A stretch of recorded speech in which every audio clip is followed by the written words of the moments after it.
Anna, let me bring you in at this point, because I think you were over there just a couple of weeks ago, and I wonder if you could give us a kind of your sense of how things are on the ground from what you saw.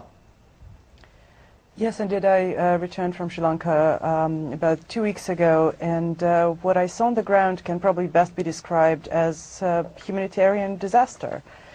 And when I say humanitarian disaster, I refer both to those people who are trapped in this tiny area that you just described, but also those who managed to escape. In the conflict area, civilians, definitely, well, most likely more than 200,000 of them are trapped between a rock and a hard place. On one hand, LTT does not allow them to leave, and we documented several cases when LTT forces shot at people who were trying to flee the area. This is just so I'm clear. And Tamil Tiger people fired at Tamils in order to prevent them from leaving. Is that what you're saying? Absolutely. Yes, absolutely, and that's one of the greatest problems right now when we're advocating for humanitarian corridors for allowing civilians to leave. LTT is a big part of the problem. They do not allow civilians to leave. They do not want civilians to leave, largely because, and again, these are some of the cases that we personally documented, when LTT used civilians as so-called human shields to protect their positions from attack. They placed their positions in front of the camps of the displaced persons near the hospitals. So, and this is, plainly speaking, a war crime. Okay, let me get some feedback to that here in Toronto for a second. David, you need to speak to yes, that. what we hear is a different story from the ground. We hear the deep penetration units of the Sri Lankan army. They wear uniforms like LTT.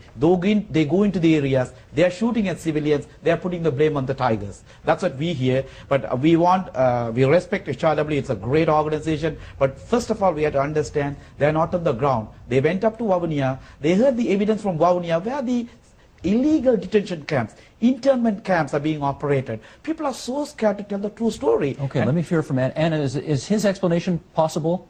Yeah, well, I'm sorry. I think, I assume Tamils can tell a Sri Lankan soldier from an LTT cadre.